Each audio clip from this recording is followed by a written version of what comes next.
Welcome to the deep dive. Today we're jumping into something really unique, our mission, to unpack the meaning, the feeling, the artistry in some fascinating source material.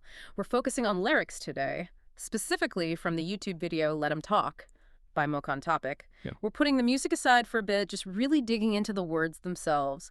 What's the story here? What's the artist telling us? It's definitely a compelling journey. We're going into the mind of an artist who, well, uses words almost like a weapon, but also like a shield. It's this Okay. blend of, defiance, but also vulnerability and some really deep insights. Okay, let's get right into it then, because Mokan doesn't really ease you in, does he? No, not at all. The opening lines, they just hit you straight away. My name's Mokan. I'm gonna let him talk, baby. Run off at your mouth all you want. With my music, my capabilities, and my skill set, shut your fucking mouth. I mean, what kind of artist announces themselves like that?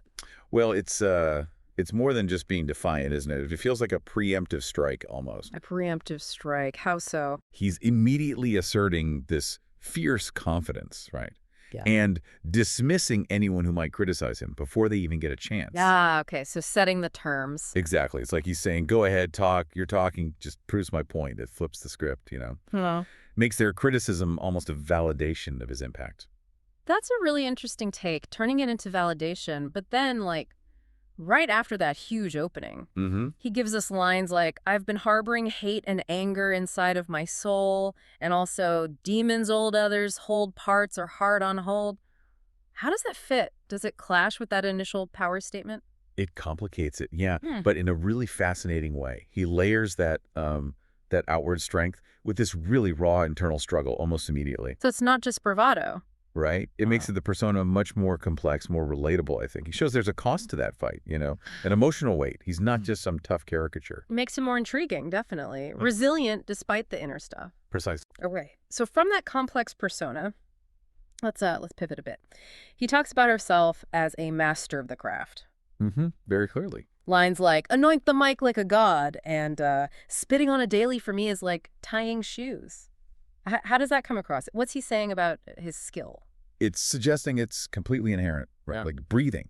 When something complex becomes as automatic as tying your shoes, it means it's totally ingrained. Second nature. Yeah, like a total fusion of the artist and the art. It's not just skill, it's this like meditative flow state almost. Yeah. Effortless command. For a rapper, that implies, flow, the rhymes. It all just comes naturally, perfectly integrated. And he backs this up with history, doesn't he? He places himself in the music scene for a long time. Oh, yeah, definitely. He says, all up in the music lane, way back in 2002, talking MySpace, yes, when CDs were a thing, and in '08, going for great.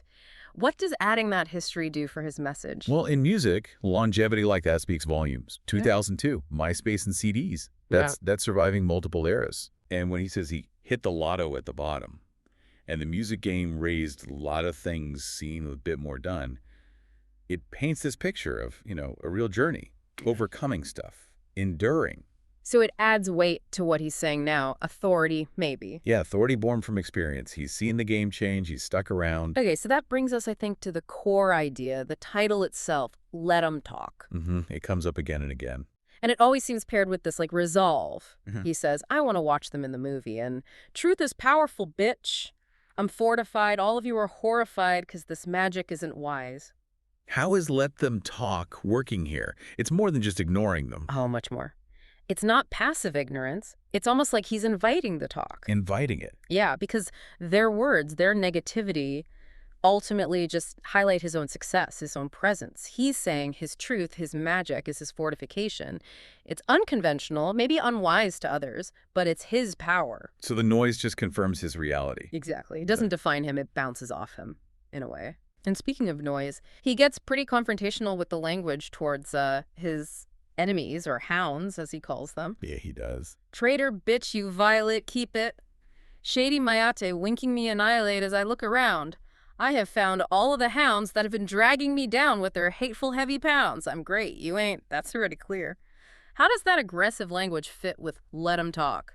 Well, it shows he's not just passively letting them talk, right? He's actively identifying them, calling them out, dismissing them. Asserting dominance. Totally. It's a declaration of self-worth. He's saying, I see you, I hear you, and you don't matter. I'm great, you're not. It reinforces the let him talk by showing he's aware, but utterly unmoved, even superior. It's a powerful stance, but then woven into all that, maybe the most, I don't know, poignant line. Which one are you thinking of? The one that comes with the refrain, Oh. "The color doesn't fly, blood is red, so if we die, let him talk about our life." How does that line shift things? Ah, yeah. That elevates everything, doesn't it? Yeah. It connects his personal struggle to something universal. Shared humanity. It's exactly mortality. In the end, superficial stuff like color doesn't matter. What lasts is the life lived, the legacy.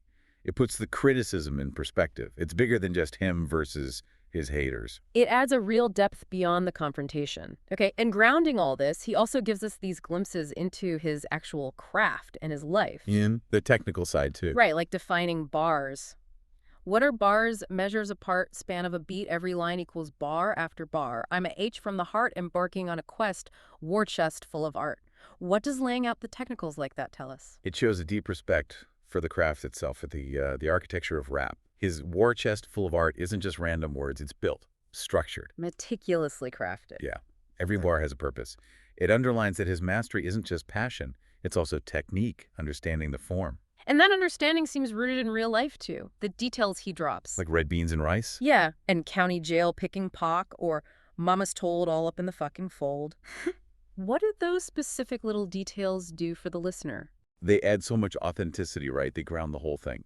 Red beans and rice hints at culture, upbringing, maybe. County jail suggests hardship, real struggles. Makes it tangible. Exactly. And Mama's Told points to family, values learned. These aren't abstract boasts. They're rooted in lived experience. It lets you kind of picture his world, makes the narrative more compelling. So wrapping this up then, our deep dive into Let Him Talk really shows a complex artist. Definitely. Defiant, yes, but also vulnerable. Rooted in history, but looking forward. And just deeply committed both to the craft and, well, his own truth. And that central idea really stands out, doesn't it? This idea of letting the noise exist, letting people talk. But not letting it touch you. Right? Staying fortified by your own truth, your own purpose, your own skill, using it almost as a backdrop. So maybe a final thought for you, the listener, sort of chew on. When you face criticism, when you face doubt, what does it really mean for you to let them talk? Yeah, how do you stay centered in what you know you can do, in your own truth? And maybe even how could you use that perspective, that let him talk idea, to actually fuel what you're doing instead of letting it stop you? Something to think about.